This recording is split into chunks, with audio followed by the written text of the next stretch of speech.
ሰላም የቃና ዜና ቅምሻ ነው። የዕለቱ ዋና ዜናዎች በኢንዱስትሪ ፓርኮች የሚሰሩ ሰራተኞች የሚከፈላቸው ጥቅምና ደሞዝ አነስተኛ በመሆኑ ስራቸውን እየለቀቁ መሆኑ ተገለጸ። ይህ የተገለጸው የህዝብ ተወካዮች ምክር ቤት የመንግስት ልማት ድርጅቶች ጉዳዮች ቋሚ ኮሚቴ ትላንት የኢንዱስትሪ ፓርኮች ልማት ኮርፖሬሽንን የ2017 በጀት ዓመት የ9 ወራት እቅድ አፈጻጸም ሪፖርት በገመገመበት ወቅት ነው። በዚህም በኢንዱስትሪ ፓርኮች ለሚሰሩ ሰራተኞች ምቹ የስራ አካባቢ ከመፍጠር፣ ደሞዛቸውን ከማሻሻል እንዲሁም ሴት ሰራተኞች ከወለዱ በኋላ ልጆቻቸውን የሚያቆዩበት የህፃናት ማቆያን በተመለከተ የቋሚ ኮሚቴ አባላት ጥያቄ አቅርበዋል። ለጥያቄዎቹ ምላሽ የሰጡት የኮርፖሬሽኑ ዋና ስራ አስፈጻሚ ዶክተር ፍስሐ ይታገሱ ምቹ የስራ አካባቢ አለመኖር፣ የጥቅምና የደሞዝ ክፍያ አነስተኛ መሆኑ ከኢንዱስትሪ ፓርኮች የሚለቁ ሰራተኞች ቁጥር እንዲጨምር ምክንያት መሆናቸውን ገልጸዋል። በኢንዱስትሪ ፓርኮች አዳዲስ ከሚቀጠሩ ሰራተኞች ይልቅ ስራ የሚለቁ ሰራተኞች ቁጥር እንደሚበልጥ እንዲሁም የሚመጣጠንበት ወቅት መኖሩንም ጠቁመዋል። መንግስት ዝቅተኛ የደሞዝ ወለል ህግ እስከሚያወጣ ድረስ ግን በፓርኩ የሚገቡ ድርጅቶች የመኖሪያ ቤትና ምግብ አቅርቦት እንዲያደርጉ እንዲበረታቱ እየተደረገ መሆኑንም አብራርተዋል። ለአብነትም በቦሌ ለሚ የሚገኝ አንድ ድርጅት የምግብና የመኖሪያ ቤት በማቅረቡ ከድርጅቱ የሚለቁ ሰራተኞች መጠን ከ5% በታች ሲሆን በሌሎች ድርጅቶች ካለው 40% የሰራተኞች ፍልሰት አነስተኛ እንዲሆን አስችሎታል ሲሉ ዋና ስራ አስፈጻሚው ጠቅሰዋል። ሆኖም የዝቅተኛ ደሞዝ ወለልን የሚወስነው ህግ መጽደቁ አስፈላጊ መሆኑን አጽንኦት በመስጠት ችግሩን በዘላቂነት ስለሚፈታ ትኩረት ቢደረግበት ሲሉ ምክረ ሀሳብ ሰጥተዋል። በሪፖርቱ በሀገሪቱ የሚገኙ ኢንዱስትሪ ፓርኮችና ኢንዱስትሪ ዞኖች በበጀት ዓመቱ የመጀመሪያ 9 ወራት ወደ ውጪ ከላኩት ምርቶች $83 ሚሊዮን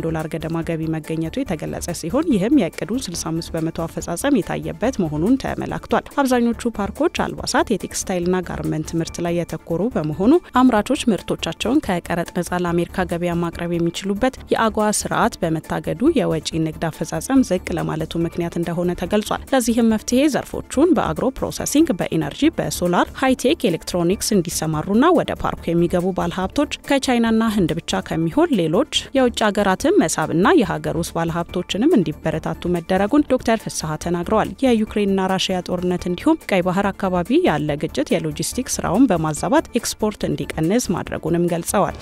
በጋምቤላ ክልል የሙቀት መጠኑ በመቀነሱ የመንግስት የስራ ሰዓት ከነገ ጀምሮ ወደ መደበኛው እንዲመለስ መወሰኑን የክልሉ ርዕሰ መስተዳድር ጽህፈት ቤት አስታወቀ። ጽህፈት ቤቱ ላለፉት 3 ወራት በክልሉ የነበረው የሙቀት መጠን በመጨመሩ ምክንያት መደበኛ የመንግስት የስራ ሰዓት ተቀይሮ እንደነበር አስታውሷል። ሆኖም አሁን ላይ ሙቀቱ በመቀነሱ ከነገ ግንቦት 1 ቀን 2017 ዓ.ም ጀምሮ የስራ ሰዓቱ ወደ መደበኛ አሰራር እንደሚመለስ የክልሉ ርዕሰ መስተዳድር ጽህፈት ቤት ኃላፊ ኡቶ ኡኮት ገልጸዋል። በተደረገው የስራ ሰዓት ለውጥ መሰረትም ባለፉት 3 ወራት ከጠዋቱ 1 ሰዓት እስከ 5 ሰዓት ተኩል የነበረው የስራ ሰዓት ከ1 ሰዓት እስከ 6 ሰዓት ተኩል እንዲሁም መወሰኑ ተገልጿል። እንዲሁም ከሰዓት በኋላ ከ10 ሰዓት እስከ 12 ሰዓት ተኩል የነበረው የስራ ሰዓት ከቀኑ 9 ሰዓት እስከ 11 ሰዓት ተኩል እንዲሁም መወሰኑን የክልሉ የመንግስት ኮሚኒኬሽን ጉዳዮች ጽህፈት ቤት በፌስቡክ ገጹ አስነብቧል። በመሆኑም በተጠቀሰው የስራ ሰዓት ሰራተኛው በስራ ገበታው ላይ በመገኘት ስራውን እንዲያከናውን የጽህፈት ቤት ኃላፊው አሳስበዋል። ባለፉት 3 ወራት ቀን ላይ 43፣ ሌሊት ደግሞ 29 ዲግሪ ሴልሺየስ ደርሶ የነበረው የክልሉ ከፍተኛ የሙቀት መጠን አሁን ላይ የቀኑ ወደ 37 እንዲሁም የሌሊቱ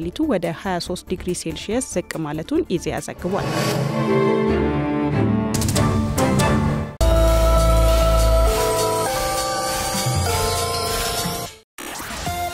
የኢትዮጵያ የካፒታል ገበያ ባለስልጣን ኤርሚያስ አመልጋና ጀነሲስ ኢንቨስትመንት ሰርቪስ ኩባንያን ጨምሮ በህገወጥ መንገድ ሰነደ መዋለ ንዋዮችን ለህዝብ በመሸጥ ገንዘብ ሲያሰባስቡ በነበሩ ግለሰቦችና ድርጅቶች ላይ ምርመራ መጀመሩን ገለጸ። ባለስልጣኑ ትላንት ባወጣው መግለጫ በግለሰቦቹና ድርጅቶቹ ላይ ምርመራውን የጀመረው በህገወጥ መንገድ ሰነደ መዋለ ንዋዮችን ለህዝብ በመሸጥ ገንዘብ ሲያሰባስቡ ነበሩ የሚል ቅሬታ በመቅረቡ እንደሆነ ገልጿል። ቅሬታው ከቀረበባቸው መካከልም ኤርሚያስ አመልጋና ጀነሲስ ኢንቨስትመንት ሰርቪስ የተባለ ኩባንያ እንደሚገኝበት ጠቁሟል። ምርመራዎቹ የሚደረጉት በህገ መንግስቱ የመሰማት መብት መርህ መሰረት እንደሆነ የጠቆመው ባለስልጣን መስሪያ ቤቱ በህገ መንግስቱም ሆነ በሌሎች ህጎች የተሰጡ መብቶችና ጥበቃዎች በሙሉ ይከበራሉ ብሏል። ባለስልጣኑ በመግለጫው ባለፈው ዓመት የካቲት ላይ ከፍትህና ከንግድና ቀጠናዊ ትስስር ሚኒስቴር እንዲሁም ከፋይናንስ ደህንነት አገልግሎትና ከፌዴራል ፖሊስ ኮሚሽን ጋር የካፒታል ገበያ ህግ ማስከበር የቴክኒክ ግብረ ኃይል እንዲቋቋም መደረጉን አስታውሷል። ሰነዱ ከተፈረመ ጊዜ አንስቶ ከግብረ ኃይሉ ጋር በቅንጅት እየሰራ እንደሚገኝ የገለጸው የገለጸው ባለስልጣኑ ግለሰቦችና ድርጅቶች ከካፒታል ገበያ ጋር ተያያዥ የሆነ እንቅስቃሴዎች ላይ ሲሳተፉ ተገቢ የሆኑ ጥንቃቄዎችን እንዲያደርጉ አሳስቧል። አክሎም ግለሰቦችና ድርጅቶች በንግድ ድርጅቶች ምስረታ ላይ ሲሳተፉ ከንግድ ምዝገባና ከምስረታ ጋር የተያያዙ ሰነዶችን የመመዝገብና የማረጋገጥ ስልጣን ከተሰጣቸው አካላት ተገቢውን ማጣራት እንዲያደርጉ ጠይቋል። ፈቃድ ሳይሰጣቸው የካፒታል ገበያ አገልግሎት ለመስጠት የሚንቀሳቀሱና በማንኛውም ሚዲያ የሚያስተዋውቁ ካሉ ለባለስልጣኑ ጥቆማ እንዲሰጠው ጥሪ ያቀረበው ተቋሙ ተገቢውን እርምጃ እንደሚወስድም አሳስቧል።